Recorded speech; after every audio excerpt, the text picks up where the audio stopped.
Hello, this is Margaret Ajibola, the STEM Positive Disruptor on Mia's Conversation, and I have a special guest, Professor Jung Sun. She's the Vice President and Professor of Biomedical Laboratory Science at Dongseo University, and she's also the President of INWES, that's the International Network of Women Engineers and Scientists. The reason why this platform has been set up is because we want to educate, raise awareness, change people's perception, and demystify what STEM is. That's science, technology, engineering, mathematics. And also what we want to do is bring the public into our domain. We want to show the diverse roles, we want to show the things that have been happening, but also we want to start a conversation with the industry, with the government, and also with the education system, because if the education system does not work, then we're going to have issues later down the line. So that we can also be proactive. I think this is very important. Being proactive in our profession will make a huge difference with issues such as climate change, the pandemic we recently had, but also about skill shortage as well.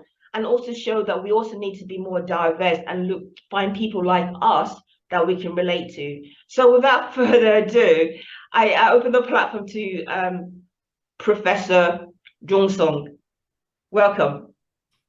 Thank you very much, Margaret. I'm very honored to be invited to the STEM podcast, which aims to educate, raise awareness, and demystify, as you said, and change perceptions on STEM. The importance of STEM has always been emphasized, but today, as the world faces the very critical agenda of climate change or climate actions and sustainability, STEM awareness is as crucial as can be. So today, I'm hoping that I can focus my conversation with you on issues related to STEM, but also related to gender, because that is what INWES is about. And more specifically, I would like to have a possible conversation on women in STEM networks, which is, I think, also very important. And this is because most STEM fields worldwide reveal a very serious gender imbalance in the human resources.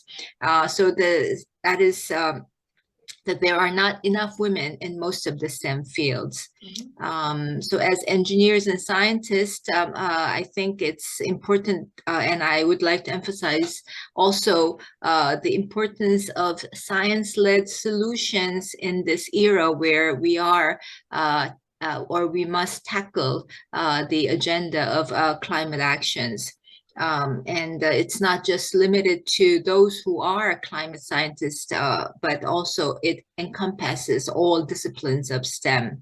And one thing that I also would like to emphasize is that scientists and engineers are men and women. But as I earlier said, we still have a big imbalance in the gender makeup of the specialists who should be incorporated in the various STEM fields. I think we have experienced the pandemic for almost 3 years now. And although we are at a stage where we are recovering and going back or normalizing our lives, I think the experience that we had with the pandemic has given us many lessons, one of which is the power of science in tackling the global emergencies. We have seen what science, technology, engineering, and mathematics all together can do to solve the problems, for example, in terms of drug development, vaccine development, and also in tackling various digital skills and technology that helped bring us into online or virtual environments when face-to-face meetings were very difficult. So these issues we realize are all STEM related, and also that there are a diverse group of people that need to be involved in these fields. And so I think in that aspect, the gender issue, I think, is something that we will have to bring our bring out to the public for more attention. So should I just go on and continue? Well, no, thank you. I mean, yes, indeed, but you're right. I do love the fact that you started off with you looking at the issues and how with for example, the pandemic, but how we were now being science-led solutions to combat this, even though we're in recovery. It's something that maybe we could have done differently in the sense that we've had pandemics before. But we also, technology's moved on, science has moved forward in such a way that maybe there could have been things we could have preempted before, but maybe and there was something to get comfortable. So thank you so much for that. But also the issue about not having women, there's still that disparity where there's not as many women across science, technology, engineering, and mathematics. And it's something that we need to address, but also about showcasing that we need to make sure there are people that look like us, because when you see someone who looks like you can relate to, it gives you encouragement to be part of it. So if I can just go back slightly, just go back to your industry, because you're a professor of biomedical laboratory. Is that the same issue you have where females are concerned? Because and what sort of things do you do? Because again, we want to celebrate you. So please, Thank you. Well, I am actually a medicinal chemist. I'm a chemist who works on developing new drugs. For example, like drug development used to be my field of interest, but it's a very broad, in a broad sense, it was drug development. But I also, it involves a lot of fields that includes chemical synthesizing of new targets, or drug targets, or also looking at the chemical structure of possible derivatives that can further be developed into a more safe and what we call effective or efficacious drug molecule. But recently, I have been working at the Department of Biomedical Laboratory Science, which involves more on the diagnosis of diseases. So in other words, it involves also chemistry, but I originally used to develop compounds that would become drug materials. Now my interest is more on teaching and also doing some research on the diagnostic aspects of medicine, which involves chemistry, of course. And this field is actually has less problems of the gender gap than other fields, because it seems that girls tend to be attracted more into biology related sciences, and so this brings the number of the females relatively higher in proportion. However, there are other issues, meaning that even though there is a higher number of female or women in this field, still there is this gap or barriers that are experienced more severely by the female population than versus the male. So as you go up higher into the rank, meaning that the glass ceiling still exists in this field as well. So I think overall, whether you have more number of women or not in all STEM fields, we seem to be experiencing the same issue of the gender barriers in the field of STEM still. So this is actually still a challenge that we need to overcome, no matter in which field we are in.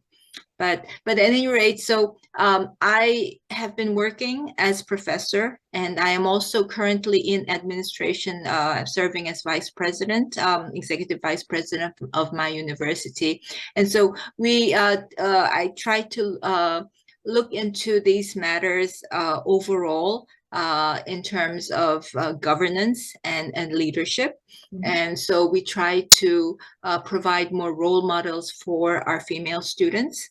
And also we try to bring the attention of our male students to understand the importance of the gender balances, and also the need for having a more gender equal and a more balanced human resource being the solution to a more sustainable environment overall. So this is something that I have been working on. And if I may continue. Of course you may. This is why you're here. Yeah. So the networking, so this brings me to networking, because still in my field, and also in most STEM related fields, you have less proportion of women in the leadership roles and in leadership positions. And so one thing that we have been trying to do, and when I say we, I mean the network that I belong to, we have been trying to bring out more leadership roles in women.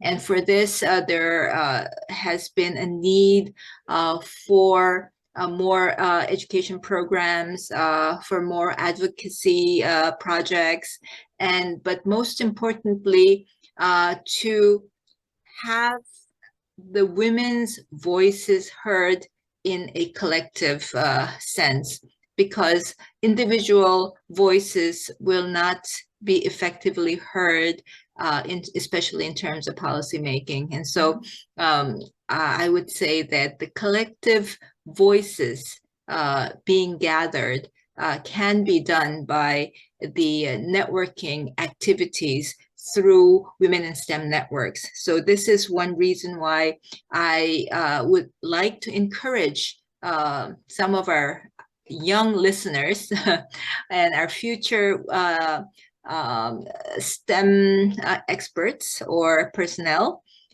to keep in mind that it does help to be involved in networks in order to be more motivated to find role models, as well as to feel fitted in the environment at which she belongs to.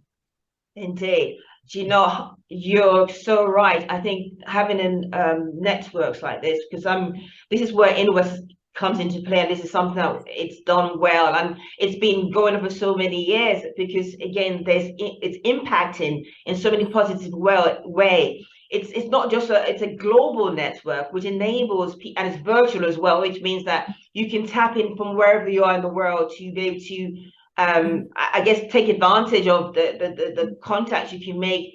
I know that with INWES as well, they talked about advocacy. It's one of the things that, because I've been involved with them many years ago, and you're still involved, it's still what they do. But you know, it's quite interesting, because you know, one of the things we have been trying to do is flip it on itself, where we shouldn't still be talking about the same issue about not having enough women in leadership position. The glass ceiling should not, it's something we should have broken down by now, because you're one of a prime example of what you've achieved as vice president of your university and being a professor as well.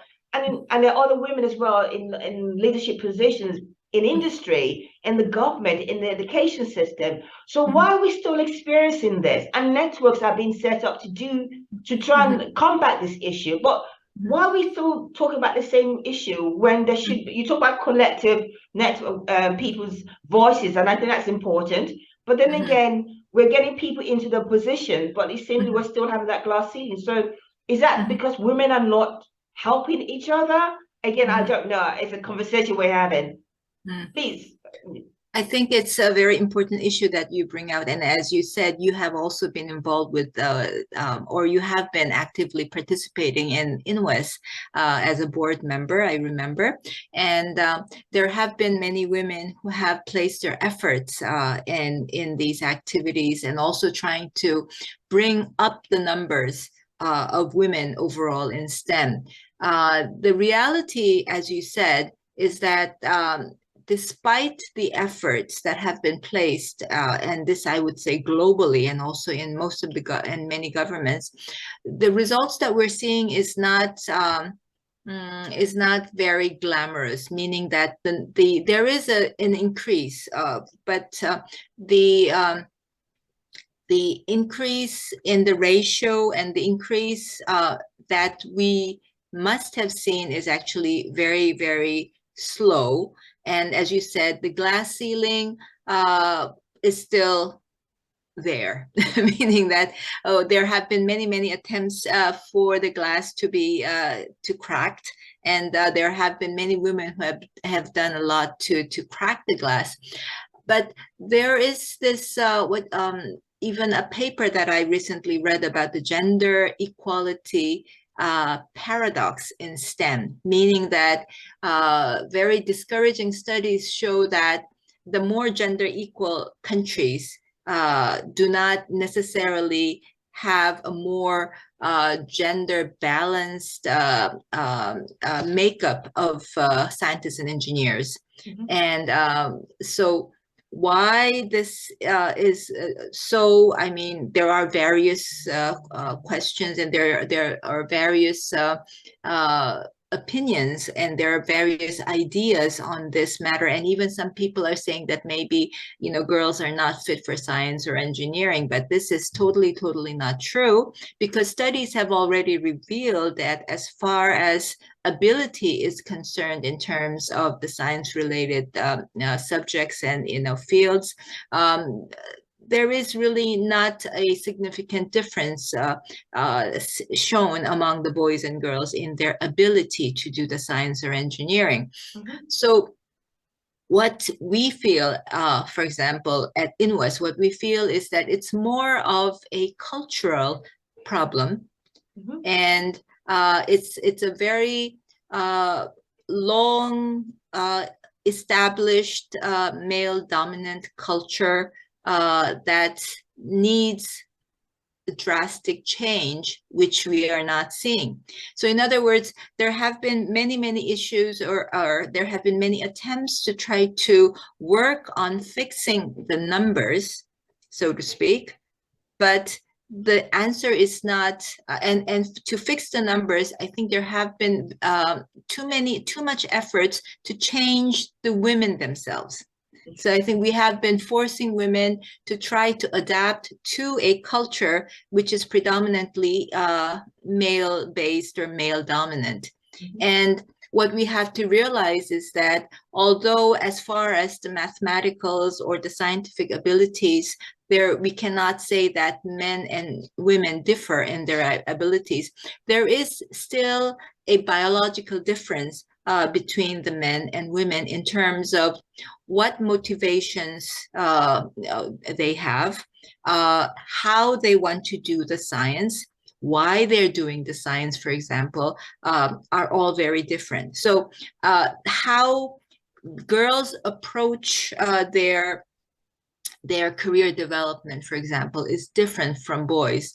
But the system that we have had so far over maybe about more than 100 years is very much based on how men or how boys want it done.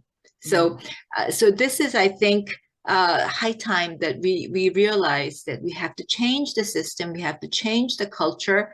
Otherwise, we are not going to see the gender balance, and we're not going to close the gender gap in STEM. And this is one thing that INWES would like to really participate and you know, do activities on in order to tackle this problem or tackle this issue. Indeed, thank you so much. You know, a cultural issue, we know that, but you know, there are also, you know, issues where maybe we as women that are in the position of leadership are penetrating, as you say, cracking the glass ceiling, bit of crack. I mean, need to really push through so we can then, I mean, I'm not saying that it should be favoritism or it should be positive discrimination. I'm not saying that at all. I'm saying if we have the ability, if you're saying that we have both male and female have the same attitude, but also you're given opportunities. Surely it means also you need to try and find a way to elevate others as well. But you know, that's another topic. I mean, we can talk about it from day to day. But Yes. from your perspective, what would you like to, because we want to start a conversation with the government, with the industry, with the education system, because we need to address that. Even there's a cultural issue, but if we don't tackle issues that are already in the education system, you know, you talk about the way a female will approach a subject is different from a male. So there's different learning styles. If the industry itself are not picking up, we don't want favoritism. We want to be treated as equals. We want you to say, okay, we know you have the ability, you've shown it. I want to give you that chance to do the work that a male colleague is doing. But also the government policies have to change. As you're saying, you have to be in a position to be able to influence. We need to that collective voice, but also we need people in position of influence to change that. So how can we start that conversation among these elements and even the media sharing that information? So can you give us 5 practical solutions, or as many as you feel? Again, I'm not from your perspective, please. So one, I think what I will maybe first talk about is the current project that is ongoing in INWES, which is what we call the GISE study. It's a gender in science and engineering study, where we try to collect data on the perception of gender barriers among women scientists and engineers. So in other words, what the study is trying to do is not looking at, well, I would say we're trying to ask the women how they feel about the gender barriers that they're experiencing, whether they're realizing that there is a barrier at all. And we also are trying to compare that with how their male colleagues are perceiving the gender barriers. And we have been doing the study for a few years already, and some very interesting results that we're seeing is that how male scientists and engineers perceive the gender barrier is very, very different from how the female do it.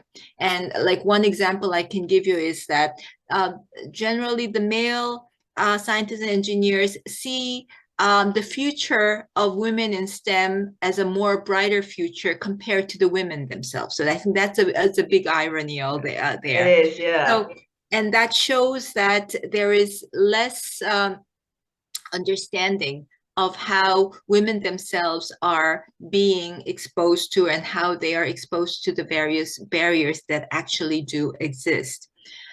So as a solution, so this is a very objective way, and I think a scientific way of revealing facts in numbers that can be appealed to various governments in terms of policy making. So I think that's one. So what I'm trying to say is that this is one example, but rather than individual women working very hard to crack the ceiling, and I'm not saying that it's not important, that's also very important, but having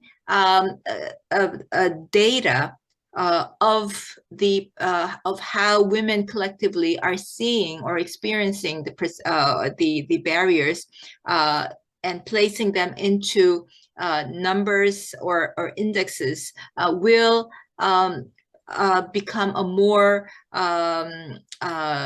what you call this will be something that a more convincing data that can be presented for policy changes. I think that's one thing. Second is, of course, to have continuous role models presented in various forms. And here also, I think the role of women in STEM networks is very important, because providing not just one type of role model, but bringing in, for example, INWES is a global network, and we have women from different backgrounds, different nationalities, different ethical backgrounds or cultural backgrounds, and having these role models appear, I think, is going to be also a very good motivation for the girls who are thinking of pursuing science and engineering, because some may say that, well, I'm not really a physics person, but I like chemistry. So I don't think that, not liking physics, for example, should not be a discouragement for pursuing science or engineering. So we have to show the future generation that there are various fields of science and engineering that one can pursue. So that's, I think, one. So having role models, I think, is very, very important. And third, I think, is policy is important, and having something enacted as a law. So when you have a law enacted to support women scientists and engineers, it becomes very powerful. And this is the case of Korea. In 2002, the Korean government accepted, or there was a law that was passed for supporting women scientists and engineers. So we have a 5-year plan that is renewed every 5 years with specific actions and procedures to support women and scientists and engineers. I'm not saying that this is perfect. I'm not saying that this is the solution. No, but still we have something. Yes, there is something to get the women motivated and to be supported. And I don't think we should think of it as a favor, because equality and equity, as you know, is different. When you start at a different start line, there has to be a way where we can close that gap in the start, so that you can bring the potential of women into the science and engineering fields more effectively. So these are some of the activities that we are advocating at INWES, and there are also various other things that we can do when we are together, as a group of women in STEM, because we will find, and we do find, a lot of common interests and common ideas that can be shared, and that can be worked on together. Great. Oh my gosh, you've given us so much. It's 3, but it's very powerful, because again, it's getting the industry, it's getting the government, it's getting the education to think about the things, because it's about the cultural change, but also it was also about us as well. Working together to ensure this happens as well. And I love what Korea is doing, because having a mandate like that, it's so important. And you made a good point that because we've started on a back foot, if that makes sense, you have to find a way to catch up. And it's not about favorite. And I guess that's what you call positive discriminations, but trying to change. It's not trying to be favorite. Also, we're doing a tokenism. It's just saying, look, let's be on a fair playing field, and let's change things. And this is what you're saying. We should try and approach things as that. So I can talk with you all day, because you give us golden nuggets, and you're a prime example what is possible as well. And your journey, and you being a vice president of your university, but also a professor, and changing things, but also what you do within INWES as well. And I love the vision, I love the ideas, I love the passion you have for it, because when we were together, I knew you're a giver. And to me, that's so important, that not many people do that, but you give, and you went out of your way, and it's so important that it doesn't cost a thing to give, because you get that back in return anyway. And so I'm so grateful, Professor Jung. I'm so grateful that you come on my platform to talk to me. So again, I just want to say thank you so much. I really appreciate this.